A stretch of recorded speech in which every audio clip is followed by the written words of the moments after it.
Okay, that is it. Perfect. Are you sure this time? I think we've actually got it. Auntie Elaine is next to me and Nana. Uncle Ahmed is at the far end of the table, away from Grandad and Amina, which means that you are between Auntie Susie and the kids. Why do I have to sit next to Susie? Because you know what will happen if she sits next to Elaine. But why can't she sit next to Grandad? Because then he will be too close to Ahmed and nobody wants that. No. This will work as long as you stick to the agreed list of topics. You've made a list. Well, there's just some things that nobody wants to talk about over Christmas dinner, love. Okay, so no talking about Brexit. And don't mention what happened in the supermarket either. Everyone knows that the shelves are always empty when you leave it that late and, well, people can be a bit funny. A bit funny. They were pensioners having a punch-up over the last bag of parsnips. Yes, I know. That's why we're having carrots instead. But it's not about Brexit, so just please don't go on about it. You're the one who keeps bringing it up. Well, I just don't want anybody asking you to pass the Brussels sprouts and then the next thing we know we're all arguing about soft backstops.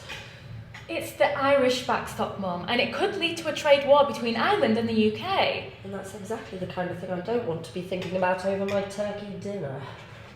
Look, everybody is so tense right now. I just want one festive day. Seriously, are we actually having to wear those at the table? It's the only way that Amina would come when she found out Elaine wasn't double jabbed. How are we going to even eat? We're going to get gravy everywhere. Well, you're just going to have to try your best. Otherwise, that will set Amina off, which will set Elaine off, and then nobody will care about Brexit because we'll all be at each other's throats over COVID. So Elaine still thinks it's all a conspiracy then? I asked her to pop into Tesco's to get some sherry for the trifle, and she said that she was boycotting them because Santa was showing a COVID passport on their Christmas ad. So, no talking about COVID? Or Tesco's. How about Santa? Oh, don't be ridiculous! Of course you can talk about Santa. Although Elaine's youngest did mention that she thought he was a patriarchal symbol of a consumerist world. It's going to be such a festive day.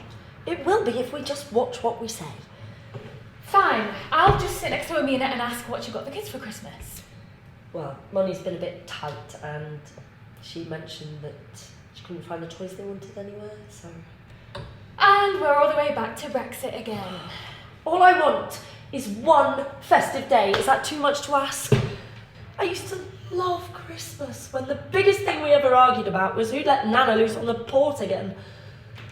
There were just as many problems back then. But when we talked about them, I feel like we actually listened to each other. Apart from Nana, who suddenly couldn't hear a word when you told her to step away from the port. No one even seems to hear what anyone is saying anymore. When did we get so far apart that we can't even sit down for Christmas dinner together without worrying if World War III is going to break out, if someone brings up Meghan versus Kate? Can't we just find one thing that we can talk about as a family? Dad would know what to say.